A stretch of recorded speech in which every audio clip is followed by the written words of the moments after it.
Assalamualaikum warahmatullahi wabarakatuh. Sebelumnya perkenalkan, nama saya Pramesti Ardani Paintu. Saya dari Prodi Keperawatan Fakultas Ilmu Kesehatan Universitas Muhammadiyah Gorontalo. Hari ini saya akan menyelesaikan tugas yang diberikan oleh dosen saya, yaitu Nurse Pipin Yunus MKep, yaitu mata kuliah Ilmu Biomedik Dasar dengan tugas Sistem Peredaran Darah. Jadi ada beberapa organ sistem peredaran darah, yaitu terbagi jadi 3. Yang pertama ada jantung, pembuluh darah, dan juga darah. Nah, kita mulai dari jantung.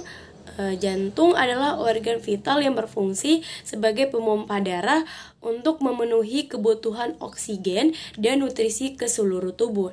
Dan juga apabila jantung mengalami gangguan, peredaran darah dalam jantung atau dalam tubuh dapat terganggu, sehingga menjaga kesehatan jantung sangatlah penting agar terhindar dari penyakit jantung.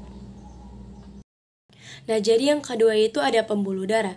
Nah, pembuluh darah itu atau pembuluh darah merupakan bagian dari sistem sirkulasi tubuh manusia, dan juga fungsinya adalah untuk mengalirkan darah dari jantung ke seluruh tubuh dan mengangkut darah dari seluruh tubuh menuju jantung.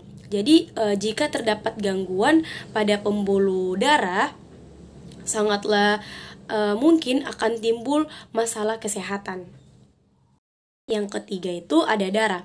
Nah, darah merupakan cairan yang terdapat di dalam pembuluh darah yang memiliki fungsi mengatur keseimbangan asam dan basa, dan juga mentransportasikan O2, karbohidrat, dan metabolit, dan mengatur suhu tubuh dengan cara konduksi atau hantaran, dan juga membawa panas tubuh dari pusat produksi panas atau hepar dan otot untuk didistribusikan ke seluruh tubuh.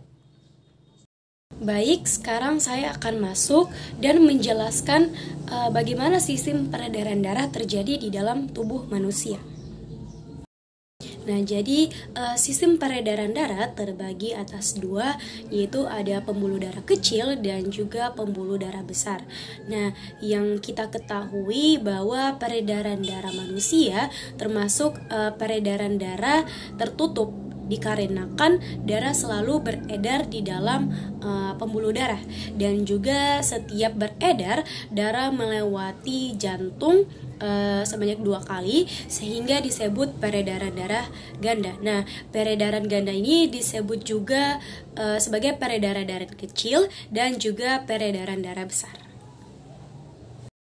Nah, sekarang kita masuk ke peredaran darah kecil. Nah, merupakan peredaran yang dimulai dari jantung, yaitu ventricle dextra, menuju ke paru-paru, lalu kembali lagi ke jantung atau ke atrium dextra.